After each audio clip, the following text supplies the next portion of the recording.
Hey, it's Chronic from Rock 104.5, Reno's Rock Station. Checking in once again at Aftershock Festival 2017. Nothing More absolutely murdered the main stage moments ago. Dan, Mark, how's it going? I'm good. Yeah, thanks for having us. Now, I remember the first time I saw you guys at Aftershock Festival, like, you guys killed the Capitol stage and then got to come back and do the main stage. And you guys had your unbelievable bass apparatus going on. Like, you guys got a whole new mechanical setup that you guys threw into this new album and this new tour. Yeah. Elaborate on the creation of Johnny's new, like, Death Star control panel. Yeah. So we call it the Scorpion Tail. And it's basically the world's first dubstep machine, if you will. Johnny's I wanted to build something just massive that he could wrestle with and show the audience kind of,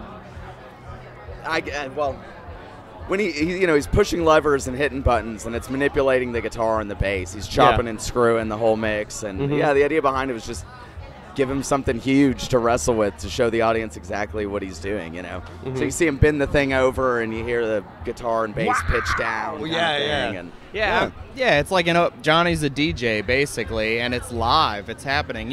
Normal DJs, you sit at a table much like this, and it's like you see him pressing buttons and like doing this. So it's like huge motions to like be a visual representation. And many thanks to Dan. Yeah. It was hard to build, but it was fun. As a tech nerd, like, how much MIDI gear did you have to map to make this thing happen? It's all really simple when it comes down to it. Like, the whole contraption's kind of complicated and there's a lot of parts, but it's really arcade buttons and potentiometers. So, and then it gets converted through a little like Arduino brain into MIDI, wirelessly transmitted over to both Mark analog and to digital, basically. Yeah, analog to digital to wireless to back in. It goes into both of our Axe effects, and then it goes into, we're running Ableton as a sequencer, and the guitar and bass for that one moment go through the Ableton, and that's where Johnny's able to chop and screw. Use the stutter edit program to hear all that stuff. Yeah, as a DJ myself, I've used a lot of the Ableton plugins when it was working with Serato, and it made some of the, like, being able to drop back 808 beats over acapellas the easiest thing I've ever done, and it's just so fluid and intuitive.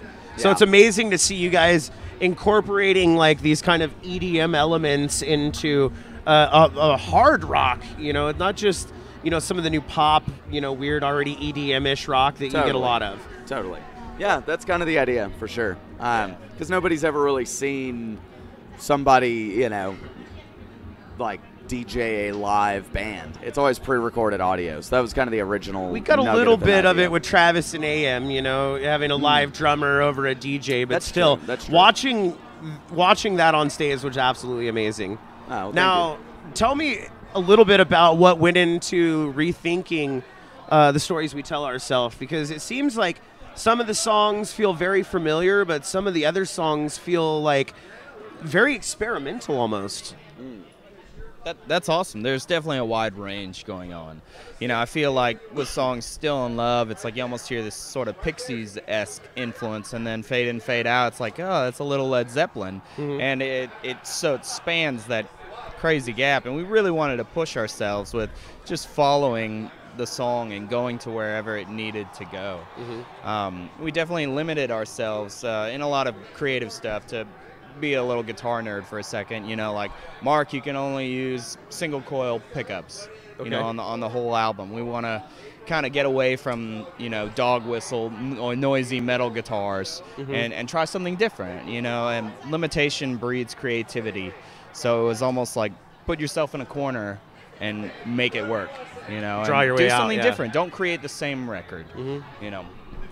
That's amazing. Like, I luckily, since Jave works with me at the radio station, I got to hear some of the early cuts of the album a few months before it went out. So it was definitely really nice hearing the final mastered cut. And it was actually what I was listening to as we were driving up this morning, keeping me awake at like 3 a.m. on the way into Sacramento.